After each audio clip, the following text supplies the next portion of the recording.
Good evening. Welcome to Charter Township of Van Buren Planning Commission meeting for Wednesday, June 12th of 2019. We'll start with a roll call, please. Jeff Jar. Here. Donald Boynton. Here. Brian Kelly. Here. Medina Atchison is excused. Sherry Budd. Here. Joan Franzoy. Here. Carol Thompson. Here, thank you very much. We have an agenda before us. Is there a motion to approve the agenda? So move. Commissioner Kelly, support. Support. Commissioner Jar. Any changes to the agenda? All in favor of approving the agenda as presented, say aye. Aye. And any opposed? And the agenda is approved. We have minutes from the regular meeting of May 22nd of 2019. Is there a motion to approve the May 22nd minutes? Commissioner Jar, support Commissioner Boynton. Any corrections or changes to the minutes? Hearing none, all in favor say aye. Aye. Any opposed? And the May 22nd minutes are approved. First item on tonight's agenda under new business, item 1, is a master plan amendment for 41620 East Huron River Drive future land use. The applicant, Scott Jones, is requesting an amendment to the township's future land use map to change the future land use designation from medium-density single-family A to multiple-family residential to construct a detached condominium, to construct detached condominiums on the property. Property is located at 41620 East Huron River Drive. That is the north side of East Huron River Drive and adjacent to Edison Lake Road. And first, we'll start with a presentation by the applicant. Hi there. Come on up. Hi, I'm Scott Jones, Van Buren Township resident. I'm here with my sister, Tammy Ozier, and her husband, Bill Ozier. Together, we've acquired this piece of property located at, as you said, 41620 Huron River Drive. Our goal would be to convert the current vacant land to a condominium development. And we're trying to change the zoning to allow us to increase the density of the amount of units we can get on the property. So I think everybody's familiar with the property. I pulled this from the internet. It's actually an older site plan that somebody had done as single family. Okay, we're going to ask you to hand hold the microphone so that anyone watching from home Okay. can also hear you. Oh yeah, we're broadcast. Oh, we are. We're live. This was a previous concept with single family. And as I said, we're just trying to increase the density. We would like to get 70 units. That's our break point that we feel makes it a viable project for us. So first phase of that is this process. And we think there's a need for single family unattached condos in the community, just with our friends. And we've heard a lot of people like the one-story concept. We're planning between 1,800 and 2,100 square feet per unit. And conceptually, if you've seen the new, it's not in Van Buren Township in Belleville, though, the condos that went up on the lake right on Liberty Street, that's a 10-foot spacing, and that's more what we're trying to achieve so we can increase the density, especially on the waterfront. We are planning a central area for the unit owners. So the point would become a common space and a park for the association. And then really a similar plan to this 2 loops. We haven't done the engineering yet because we're waiting to try to get Sure. this process completed first before we invest more than we have in just the land. So Great. that's the concept. Great. I think we have some recommendations on how we proceed from staff. So we'll ask Director Akers to walk us through it. There may be some questions or comments. We'll ask you to come back up. Thank you very much. Director Akers. Thank you. So we have received a rezoning application for the property. The address is 41620 East Huron River Drive to rezone the property from R1C, which is a single-family district, to RM, multiple family. The applicant has indicated its plans to construct single-family detached condos on the property and is allowed and is seeking the rezoning to be able to construct these homes at a higher density than is allowed under the R1C zoning district. For reference, the R1C zoning district allows for construction of single-family homes at approximately 5 dwelling units per acre. It has a minimum lot size of 8,400 square feet. And the applicant previously indicated they're looking for a density of approximately 6 units per acre. The property's 13.6 acres in size, and I've depicted it in my staff report. Property has a future land use designation for medium density, single-family residential, which are approximately 10,000 square foot lots. And due to this, the property cannot be rezoned to RM because the future land use designation corresponds to our R1B district. I've added this item to the Planning Commission's agenda to consider whether or not we should look at the township's future land use map to allow the higher density housing. As part of the memo that I prepared, I discussed the process for what we could consider for potentially doing this, and provide some rationale that may assist the Planning Commission with their decision. So the potential changes that we would need to make to some of our master plan and our zoning code in order to accommodate this, the first change we'll need to make is to the future land use map. It'll need to be amended to change the designation to the district that we have that it has the highest density to accommodate it, which is our multiple family district. I'm going to make a recommendation to the Planning Commission that if we proceed down this course of action, that the change in the future land use map should come with it a note that specifies that the change is only limited to the construction of single-family detached condos at a density of about 6 dwelling units per acre. One of the concerns that staff had as we were looking at this and looking at the potential for this is you know, the RM district allows a number of other uses, condos, apartment buildings, different things which, you know, maybe are not appropriate for the area because they're allowed at a higher density. One of the recommendations that we're make is when we amend the future land use map, if the Planning Commission chooses to do so, is that they leave a note which provides that limits the required density in the use to detached condos and to the 6 dwelling units per acre that they had specified. Second item that would need to be completed is a text amendment to the zoning ordinance. The township's RM district does not permit for single-family dwellings currently. We would need to initiate a text amendment to add this as a permitted use in the RM district. This change would not just be beneficial to the applicant, but it would also make some homes in the township legal nonconforming. We do have a couple areas that are zoned RM where we have single-family homes. I think Beckley Road over near Harbor Club Apartments has a handful of homes that have that zoning. Additionally, it's common in community zoning ordinances to allow for single-family residential and multiple family districts. So, you know, under this provision, it should be a benefit regardless of the applicant's request. The third item that would need to be completed is they would have to have the property rezoned to RM. Staff has had conversations with the applicant regarding utilizing conditional rezoning as a tool in order to do this. As I had indicated before, you know, RM includes a number of different uses that maybe won't be appropriate for this area. However, single-family detached condos, if the Commission wants to explore that, this would be a way for them to be able to do it. So what a conditional rezoning would do if the applicant chooses to propose it, what it would do is it would limit the use of that property to single-family detached condos, and it would limit it to a certain density. We'd be able to work with that. So that would be the process for how staff would recommend moving forward to be able to accommodate this change within our future land use map and zoning ordinance.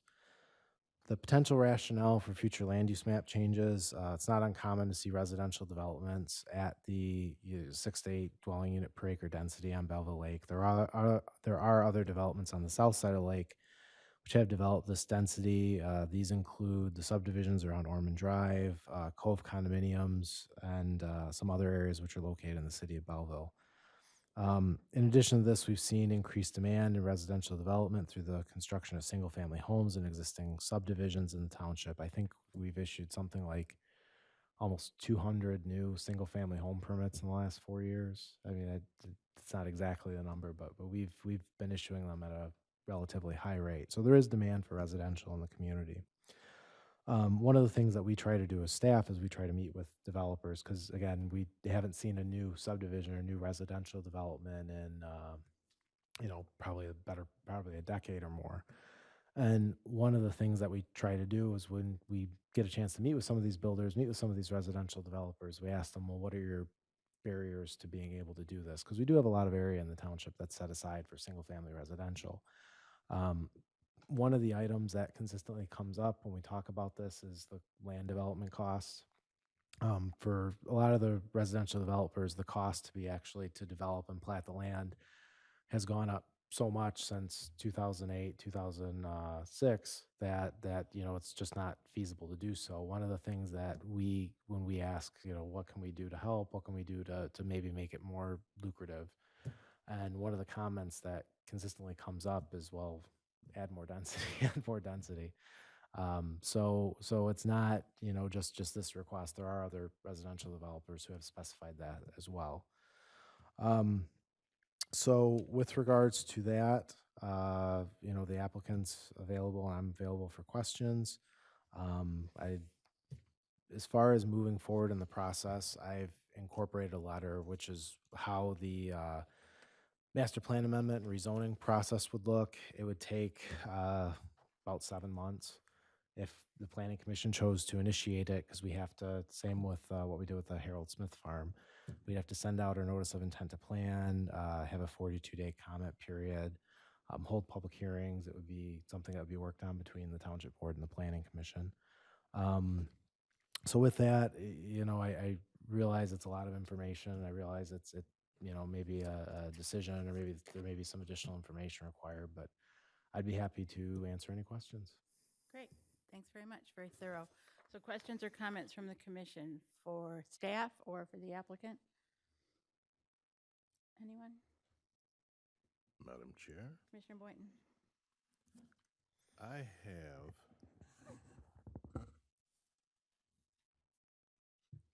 pretty much a position of indecision, mainly based in the fact that it's a little difficult to kind of conceptualize or to vision exactly how we're going to do this.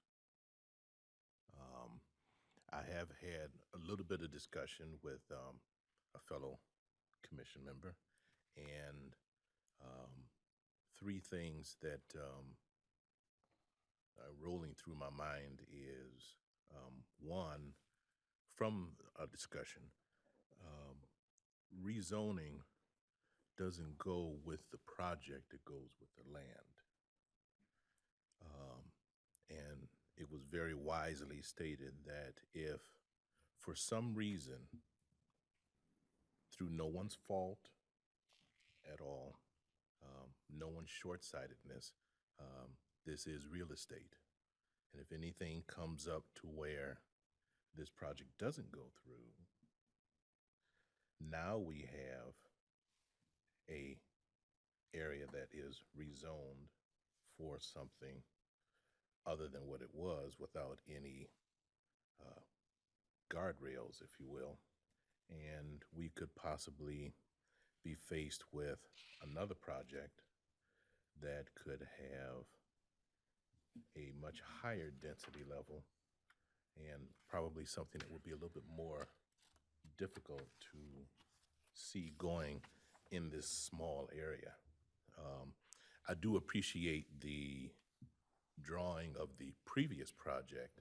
I don't know if that is, and that was also another one of my apprehensions, but I don't know if that's actually going to be what you would develop. Again, not asking you to spend a whole lot of money up front, and I understand the economics of it, believe me. I support you with that. But I think it'd be a lot easier if we could see a little bit of a concept of what Mr. Jones and et al., kind of have in mind. I think that would be a lot easier. And I'm not happy in saying this, but I understand the example that was given was on Liberty Street there next to Doan's Landing. I understand that. However, again, this is personal. That does seem kind of squished in there. Just from, and I've been looking at that since 2004.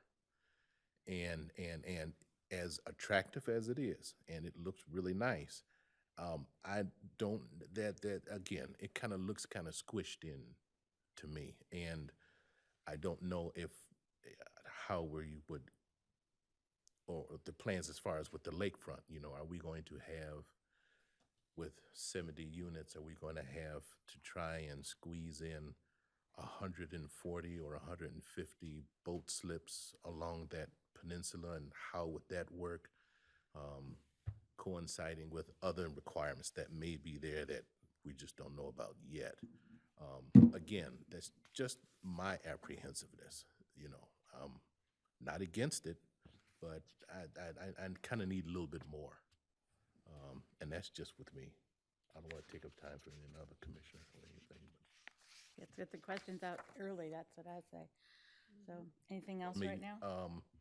maybe a better way to go would be to look at another R1 type designation that kind of addresses, because I don't know, from looking at the, after the discussion, I kind of looked at the designations that we have, and I don't think we actually have something that really fits this. You know, and maybe it's kind of time for that. And don't know if there was something that happened previously that precluded us from having something with this much density. Because I know we've had density discussions before on some things, even going as back as far as when I first came onto the commission. You're right. I think that we haven't, even though we redid the master plan, we didn't strongly look at density because we had a lot of approved but undeveloped property in residential. So it didn't make sense at that point to start changing our density requirements in the different zones. But it certainly is something that we could look at. It does seem as though the market is changed since those densities were created for the township. So maybe we ask staff if you can give us possibly going forward, not on a tight time frame, but some examples of what some other communities are looking at. And if you are hearing the same request from developers about especially single family, then it would be good to know what direction the market's taking. Sure. Don, I think part of your question might be answered because they recommended conditional rezoning. So that even if it didn't go through, it could never be anything but single residential. So some of the other things in the multiple would not be able to be put there anyway. So I think that kind of does not leave us wide open for anything else. Okay. Yeah, and Director Akers, you had something to tell us about the conditional rezoning. We've done it 2-3 times. One never got built. It always seems like when there's a request for a conditional rezoning, it's my opinion, that it's because for some reason the zoning ordinance is no longer meeting what the interest is. So I'm not sure. It looks like we might have 2 tracks going at the same time. Conditional rezoning does a couple different things, and you know, we've used it to, you know, I'll give you an example on the hotel property. Where we've used, or the applicant, I guess, because you know, the applicant has to propose the conditions. We can't force them to require it. But on the Town Place Suites Hotel, for example, there was a concern as to whether or not the hotel was going to have access off of Quirk Road, which wasn't designed to handle large volumes of traffic. And one of the things that the developer did was, one of the items they proposed was that they would not have curb cuts off of Quirk Road. So it was a way for us to alleviate some of the concerns of some of the adjacent residencies. And there were some other things that were put into that agreement, which, you know, made the project look architecturally a little bit more consistent with some of the other hotels too. One of the items that I wanted to ask, you know, one of the comments that Commissioner Boynton made was with regards to the rezoning going with the land. One of the components that we put in our conditional rezoning agreement is a time limit. So, you know, we would ask that a time limit get put in, which, you know, says if you don't start construction or make meaningful progress towards construction in either a year or 2, the rezoning of the property automatically reverts back to what it was before. And one of the reasons why, you know, we had put the stipulation with the RM district and, you know, the RM asterisk, this can only be used for single family detached condos at this density, was really to protect against that and protect against the apartment homes. Our current master plan doesn't have, you know, we currently jump from one zoning district, which looks at, it's approximately 5 dwelling units per acre, to multifamily, which looks at approximately 10 dwelling units per acre, and there's no in between. There's certainly no reason why we couldn't do another, higher density residential district if we so chose. Um, but that would require a little bit more involved amendment of our master plan because we don't have any corresponding descriptions or any supporting information on the master plan for that district. This was kind of an alternative way to work with it and to work within our existing master plan. But if the Planning Commission would like us to explore the other option, we certainly could too. That's something that we have the ability to do. Question for staff or the applicant. The application reads 70-plus units. 70 is the minimum you would be looking for? What's the target you're really looking for in order to have an economically viable development? Mr. Jones, it sounds like we need to bring you back up to the I'm podium and get some direction. Thank you. Yeah, so 70 is our target. That's our minimum. That's your minimum for economic And I think the viability. max based on what we have in footage is 74, 75, so. It's, that 6 to 8 units is, it's like 6.4 or something. If your zoning remains R1C, how many units are you able to put on the site without a rezoning? 37. 37.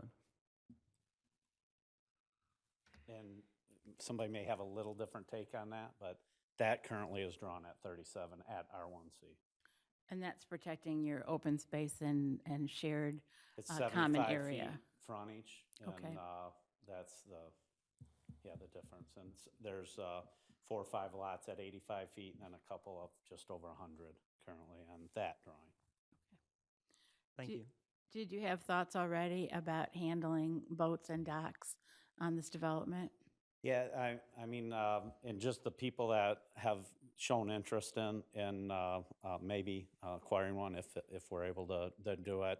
There's a lot of people that feel it would be easy access to Sandy's Marina, not having to put in the cost and the infrastructure to docks, and they can, go to the adjacent marina, keep their boat there, not have to deal with that.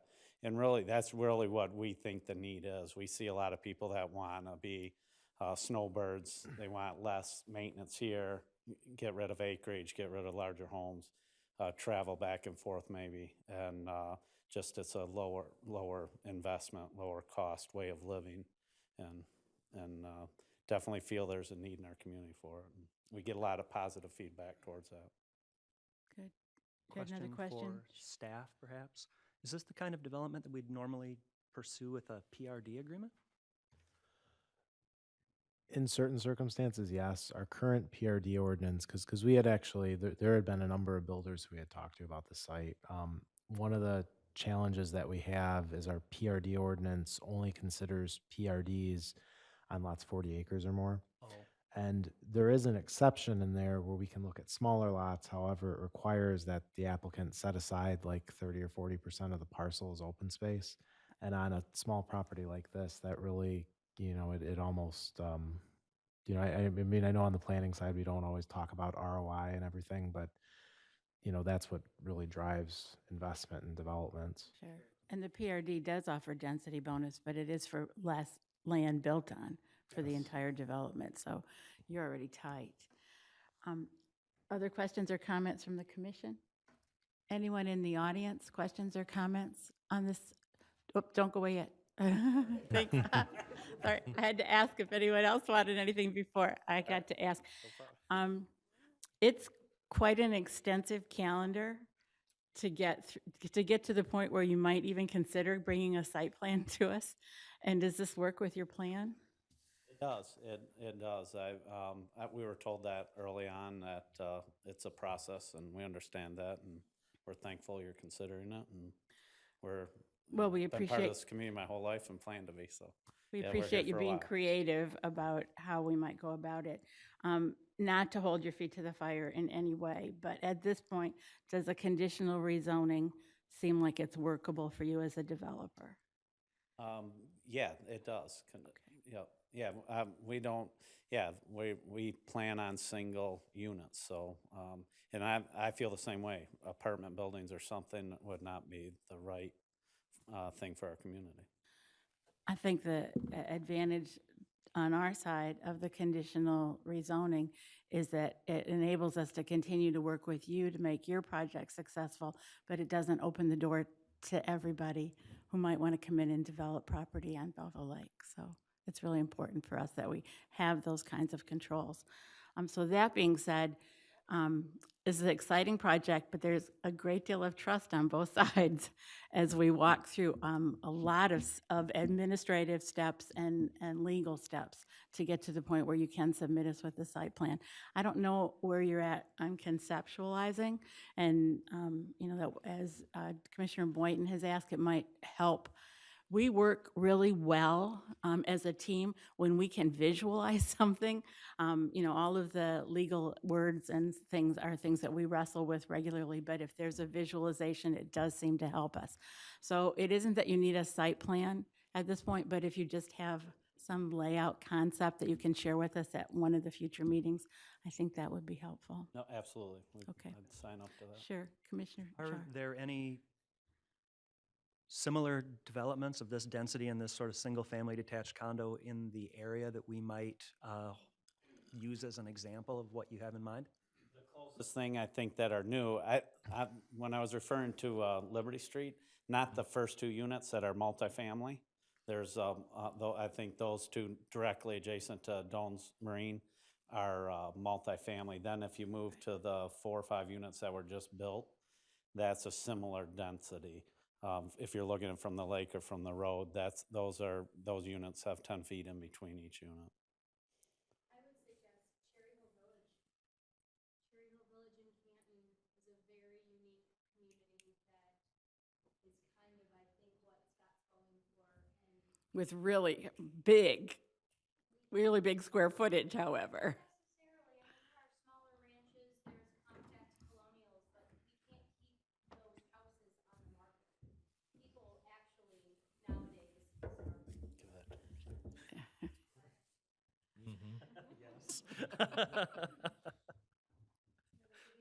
I'm Therese with Moving the Mitten. I'll give myself a plug. But Cherry Hill Village is such a desired area, obviously not only because of the amazing Plymouth Canton schools, but like Scott said, especially the people who I think will be our target audience in that community. They're people that want to downsize. They're people that don't want to spend all day Saturday mowing their lawns and taking care of their properties.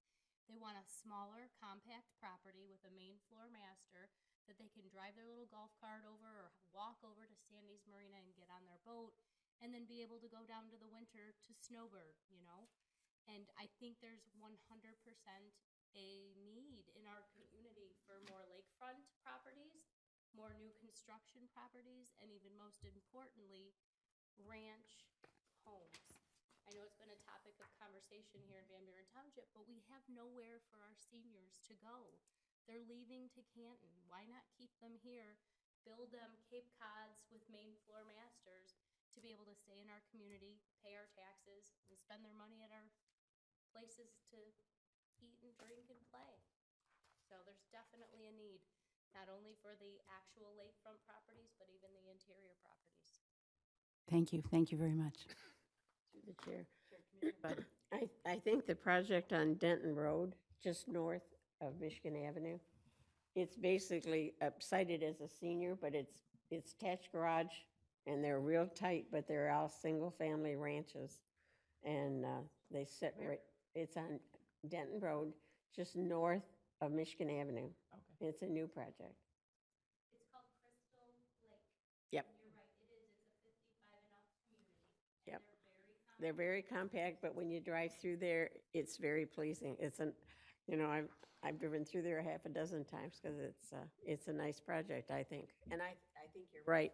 I think the community is looking for that because not everybody wants to stay in a big house. It's right between there, yep. Okay. So the action tonight is if the Planning Commission wants to direct staff to move forward with an intent to plan.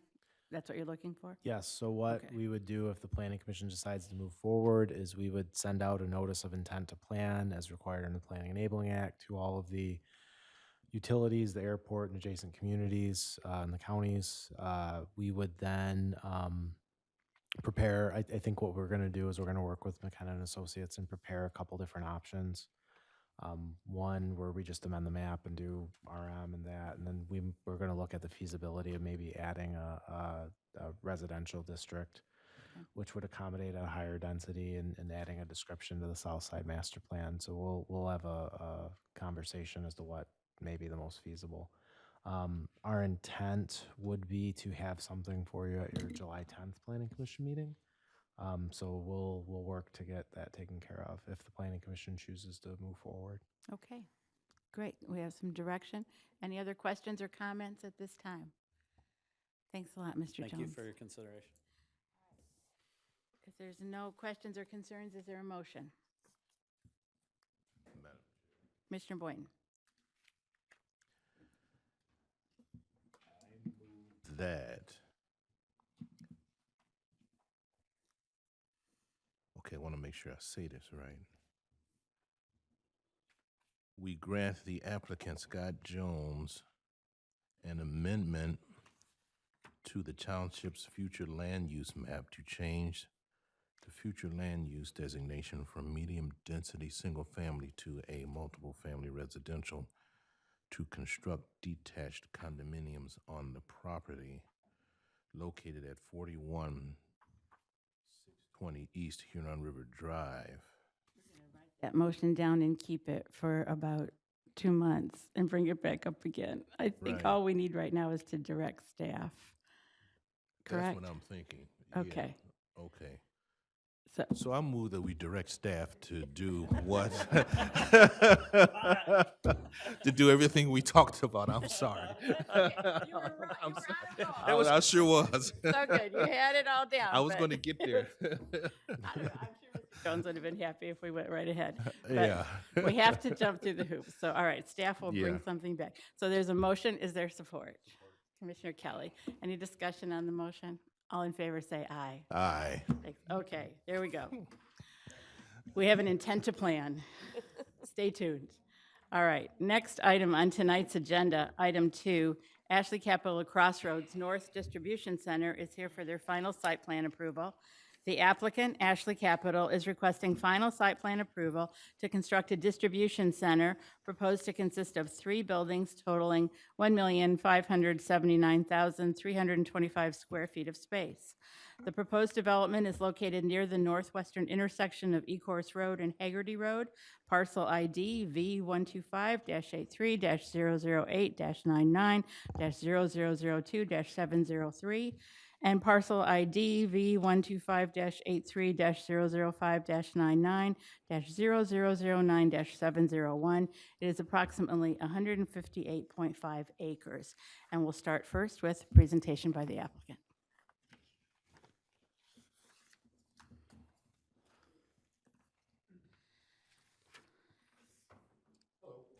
Good evening.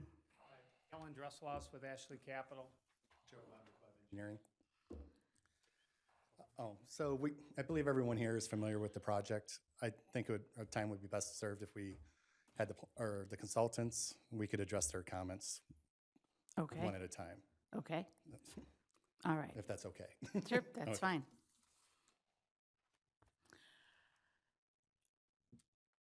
Start, or they're going to start? I know that You want to they hear should them? Okay. go through their letters. We normally do, so let's do that. Let's go first to McKenna and Associates. Ms. Krishnan, you want to tell us what your recommendation is this evening? The applicant received preliminary site plan approval from the Planning Commission on April 24th of 2019, subject to several conditions. After that, the applicant did resubmit their plans. Some of the corrections were just limiting the total number of dock doors so that it continues to remain a distribution center and not a truck terminal. They have done that. They added in the relevant notes to maintain the building pad for Building 6 weed-free throughout the year. They shall also be screening the mechanical units to 1 foot above the maximum height of the unit whenever they decide what the unit should be. Additional plantings along the green belt. They did submit a tree survey to me. There were some gaps in the existing tree cover, so they have proposed additional evergreens in a staggered row there. So it sort of fills in the gaps, and now there will be a dense screen even on the west side of the detention pond, which was previously a little sparse. They have included the landscaping on the north side of Building 6 as part of Phase 1. It's a row of trees, so that will be put in. At the time we did the preliminary plan approval, they said that they would put that in if construction for Building 6 doesn't commence within 18 months of completion of Building 5. But the plan they submitted said that they would do it as part of Phase 1, so I said, that's good, we'll keep it as part of Phase 1 then, since they offered it. The monument sign base is shown as masonry. It was not specified as what masonry, so at the meeting, it was mentioned as brick, so I'm looking for clarification if it is still brick. They have concealed the rooftop mechanical equipment, as they said they would. They did receive special land use approval for the distribution centers from the Township Board of Trustees on May 7th. And the final condition that was added at the meeting was substitution of the elm tree species that was proposed.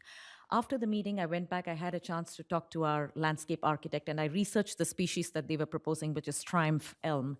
That is supposed to be a really good species for the Midwest climate. It's supposed to be an hardy elm species that is resistant to disease and has got a fast growth. So the applicant still has it on their plan, and it is an acceptable tree species at this time. So our recommendation, based upon what has been submitted, is for the Planning Commission to grant final site plan approval to Ashley Capital Crossroads North project located on the north side of Ecos Road, west of Haggerty Road for the 2 distribution centers and the 1 warehouse building, subject to construction of the base of the monument sign with brick as the masonry material. I would be happy to answer any questions. Let's also hear from Fishbeck, Thompson, Carr, and Hoover. Mr. Potter. Thank you. Good evening. This project has had several renditions of final plans, so I want to make some clarifications here so we're on the same page. First of all, we are recommending to go forward with final site plan approval. There's a few items that remain that we feel we can make sure that they're addressed prior to the pre-construction meeting being scheduled. But I'm going to read you a couple paragraphs here, so it's part of our record. Preliminary plans for Crossroads North dated August 11th were submitted, and preliminary site plan approval was granted on November 8th of 2017.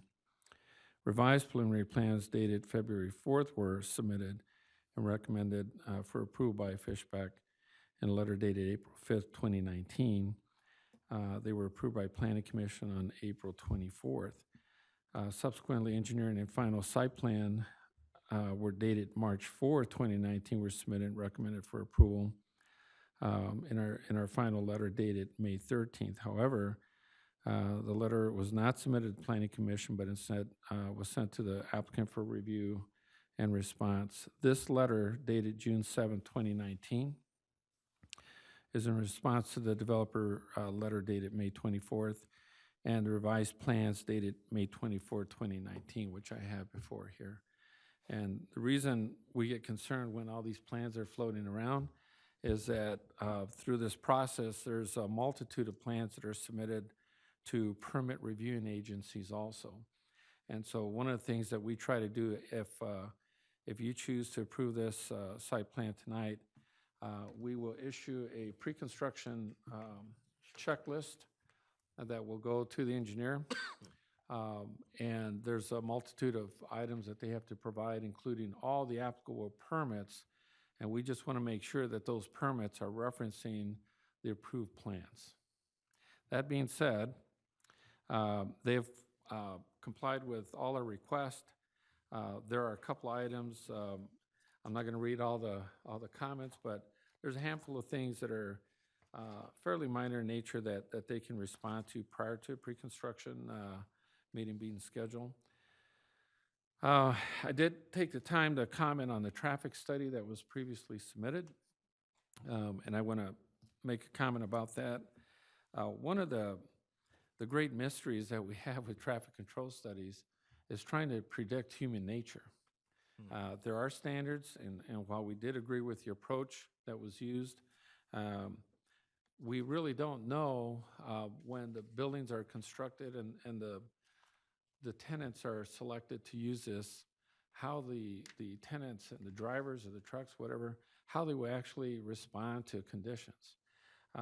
And the concern I had is that if you look at the site plan, the very, one of the entrances, which is on the west side, which is near a culvert, you'll see that there's just a small area there to get in and turn left, called queuing.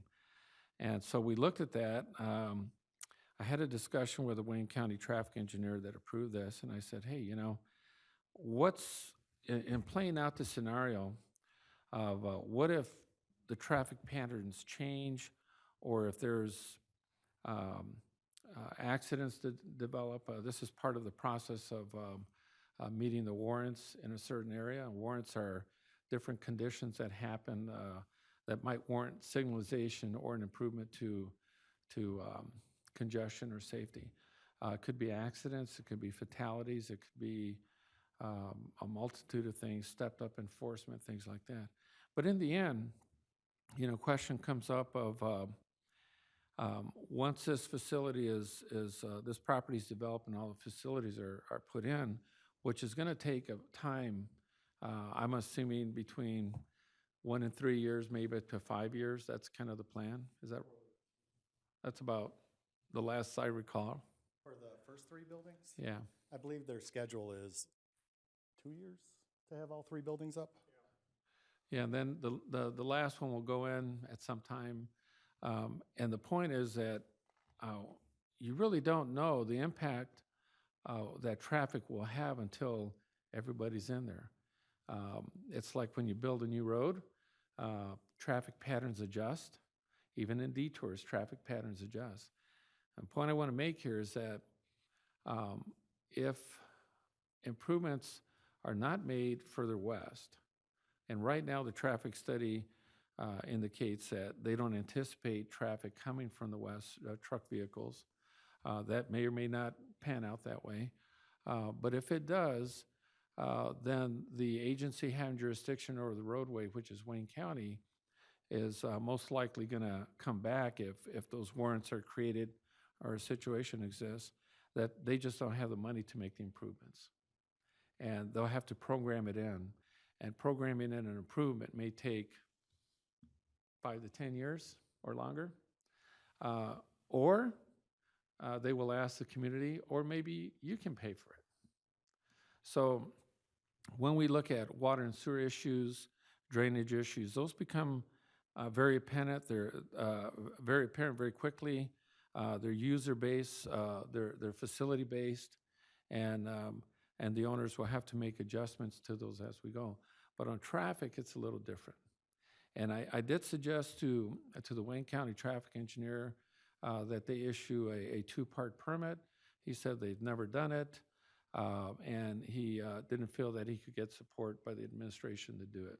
I just want you to be aware that on these large developments, when traffic situations develop, they may or may not own the buildings at the time. And so eventually I think it's going to come back to the township to have to deal with these kind of issues without Wayne County requiring a 2-part permit. 2-part permit will require them to come back and do a traffic study in the future, and if there are impacts, then to fund the improvements associated with that. That's my comment there. Other than that, they have some outstanding permits, and we are recommending going forward. I think you still have the stormwater permit outstanding from Wayne County and the right-of-way. I think we've received just about all the others, but again, those will become evident when you receive the pre-construction package of what has to be completed. Once the pre-construction package is completed, then we will schedule a full pre-construction meeting. I know they have some requests for partials for mass grading, but that's besides our letters. So that being said, I'm available to answer your questions. Thank you. Thank you so much. We also have a fire marshal review. Commissioner Boynton, do you want to tell us what the result of that review is, please? From David C. McNally II, Fire Marshal for Van Buren Township Fire Department. They have reviewed a set of plans drawn by Webb Engineering, and they were received on March 22nd for the above referenced project of what we are discussing. All NFPA guidelines adopted by Van Buren Township were used in referencing this project. The submitted plans are for a new construction of a 261,367 square foot commercial distribution and storage facility and a 660,408 square foot commercial distribution and storage facility on the same property. A third building, number 6, will be built in the future. NFPA 1 and 101 of 2018 are the adopted fire code of Van Buren Township and were used in this review. Passenger car parking lot on the west end of CRN 4 needs to have access to north end of lot. NFPA regulatory 1-18.2.3.4.5.4. Dead ends cannot be more than 150 feet. The plans are marked on sheet C3. Agreement with developer is that remote FDCs will be placed next to hydrants. Location to be confirmed with AHJ during suppression submittal. All FDC connections will be 4-inch Storts connection with 30 degrees downturn. All FDC signs will meet NFPA requirements for height, color, and size. Below all FDC signs will be a sign of same requirement as in item number 2 and will indicate PSI required for system support. No FDC shall be more than 50 feet from the closest hydrant. In regards to the emergency responder radio coverage system, signal strength tests must be completed prior to final CFO to determine if such system will be required. If a system is not already put in place for the building, a test will be required for each leased suite after the tenant has occupied the space and prior to a final CFO for that occupant. Also, he is attached with the site plan review and information sheet which explains the fire code and requirements of the system. Plans are approved with exceptions as long as the remaining items are addressed with AHJ. The fire department requires involvement in the continuing plan review, inspection, and certificate of occupancy process, and will require various inspections during the construction phases and immediately prior to opening to verify compliance with the appropriate codes. One set of as-built construction drawings, schedules, and details as it relates to construction, fire protection, and response will be required, as well as a digital CAD layout of the building by this department prior to our final CFO inspection. Review and approval by the authority having jurisdiction shall not relieve the applicant of the responsibility of compliance with these codes. Respectfully submitted. Okay, great, thanks. So now you guys have responses for any of the recommendations or outstanding items? For the masonry unit, or the masonry on the bottom of the sign, not a problem, we'll change that to brick. And I believe we have to submit a plans to the building department, and it'll be Correct. reflected that time. Okay. I did speak to Fire Marshal McNally? McAnally, thank you. We did go over that comment number 1 for Crossroads Building number 4.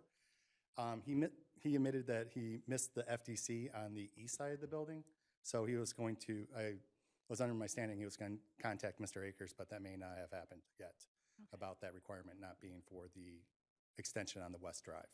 Okay. I haven't spoken with him Okay. recently. I spoke to no. him late yesterday. And for the westbound, or for the westernmost drive approach. The traffic study did show that we were going to have very minimal traffic coming eastbound on Ecorse Road. And also, since we're installing the light there, the traffic study pretty much said that there's going to be I think we're in the 97th percentile for left turns into that, which is a very low number. So I spoke to Mr. Potter about this a bit. And Ashley tries to push all of their truck traffic to the interstate, is what it really comes down to. Okay. So questions or comments from the commission for the applicant, for reviewers, for staff? Madam Chair, Sure, Commissioner Boyden. is the concern on the entrance that we just mentioned, as far as the eastbound traffic, I guess making a left, it's that drive with the culvert, I guess it's fairly narrow? Is that? There's guardrails, they've got a left turn lane in there, and then it tapers in and it's striped. And on your drawings, you can see it, it's on page C8.0. C8.0, good memory. Been through it a And, few times. you know, it's really like 100 feet, maybe 50 feet to the stop bar. Okay. 50 feet is from the back wall to these chairs, you know, it's not much. And you can only put so much signage that people will obey. Then you got to step up enforcement, or it'll start, if they're trying to squeeze in there, they'll get into that stripe area, and they'll tend to start just pushing traffic over onto the shoulder, and then you got to step up enforcement. Till people figure out, you know, that they shouldn't be in that striped area or whatever. That's where rear-end accidents start occurring and things like that, and you get an accident history. To extend the road further west is expensive and time-consuming. It would take from MDEQ, now Eagle, it probably would take a couple of years to get a permit, and the cost to expand that culvert and widen that road, it could be $1 to $3 million, okay, that kind of expense. So it's a timing issue and an expense. And the only comment I made is that, you know, if that culvert wasn't there, we'd be having a different conversation about what improvements are there to be made. The traffic study will cite certain traffic movements and expected, you know, type of vehicles there. But the concern is always if that doesn't come to fruition and congestion begins and it's a pinch point, then what do you do? And it's not going to show itself for another 2 to 5 years. And I try to implore Wayne County to initiate and start a 2-part permit for this, so that in the future it doesn't come back to the township for an additional expense that you'd have to incur in order to really affect it if they didn't participate in that. And it's just a dicey issue, but I just wanted you to be aware of it. Is there any remedy that we have through this process today? Only if they agree to do a additional traffic study in the future and participate in paying for the improvement if it's necessary. But Wayne County has jurisdiction over the roads, and we voiced our concerns, and I just leave it to them to comment on what that solution might be. Go ahead. Would it be appropriate and equitable, and this is for staff and, everyone involved, would it be appropriate and equitable to ask if both parties, both the township and the applicant, to not only monitor, not necessarily ongoing, but once you get in there and things really get cranking, that we kind of take another look at this and work in concert, so that if it looks like there's going to be a need, that we can go ahead and address that. Certainly don't want to ask you to have to extend the road further west or spend another $1.5 million, $3 million to widen the culvert, because I think it sounds like a definite pinch point. I think both parties kind of realize that if we can kind of agree to take those steps in the future. I know we can't predict the future because you never know. It may be to the point where you guys may even say, you know what, we really don't even need it, and just limit it to I something. think we'd be I think- more than amenable to meet, as this development matures to, I mean, obviously, we want a safe environment, in front of our site as well, to watch, see how this progresses with you, and be, partners on this. But Wayne County right now views this as a non-issue. Our traffic study reviewed it as kind of a non-issue. We made the changes to the site plan to accommodate things and concerns that were addressed in the traffic study of the board. So, Well, something that Ashley does have a little bit of control over is when tenants start moving in, they actually can start speaking with their facility, like the tenant facility managers, and they actually let their drivers know what needs to be done. They can pretty much say, you're not driving westbound or coming from the west on E-course. And it may be a little bit of a learning process at the very beginning. Right. And all that being said, and I support all of that, just as our professional mentioned, you can't tell how things are going to happen, and stranger things have happened, and stranger things have come to fruition that no one ever really thought about. So I think being able to work together in something like that, I think that's a good thing. Director Akers, what do you need to make sure that whether or not we're all still here, that things move forward the way we hope they will? Do you need a note on the plans?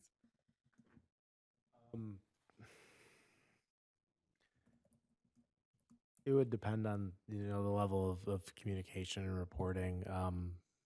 I think a note on the plans should be adequate, just to indicate that traffic flow will be monitored and the township will work with the applicant to be able to, accommodate or address any future issues. I think that would be sufficient. we're not going anywhere. I mean, we have, all of Crossroads South. This is phase one of 2 phases at Crossroads North. I mean, we're in this for the long haul. So we are not the typical developer that comes in, develops, and flips. Good. So, as you should know. And we have had success with other corporations in the township asking them to instruct their drivers, especially through residential areas or where we know there's a problem area. So we definitely encourage you to work with us on that.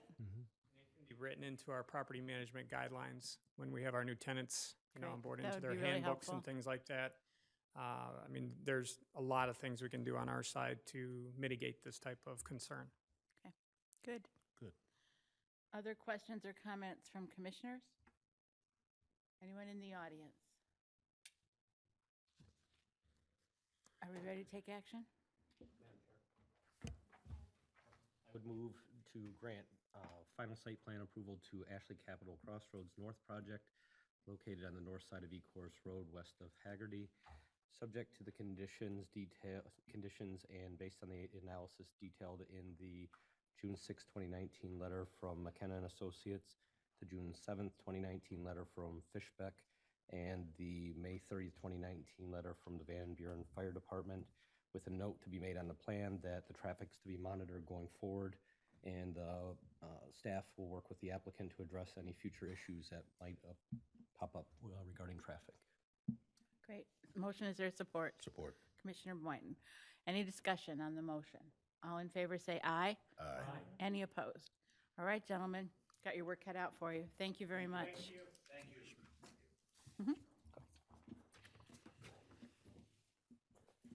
So I think I made a mistake early on when we approved the agenda, and we should have said that the applicant Infinity Homes had requested to be moved, so.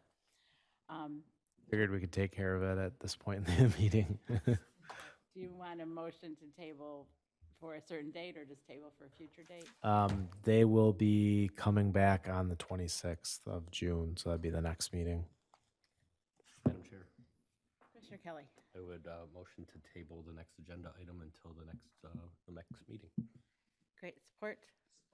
Commissioner Grant, sorry. All in favor, say aye. Aye. Aye, and all right, so they're tabled. So we are to general discussion in tonight's agenda, and we have a lakefront lot analysis as directed by the BZA.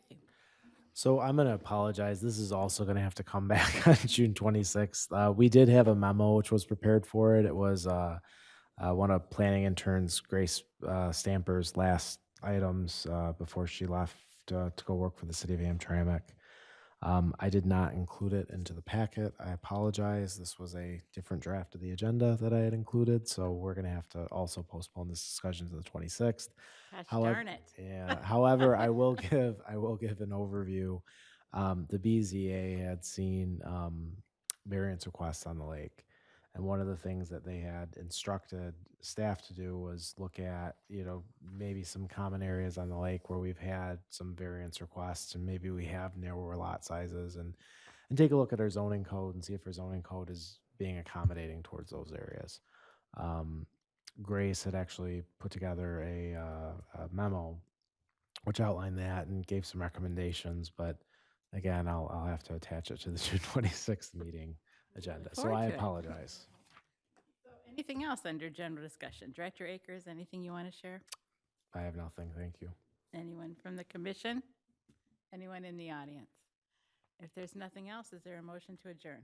Commissioner Budd. Support? Support. Commissioner Jar. All in favor, say aye. Aye. Aye, thank you. We're adjourned.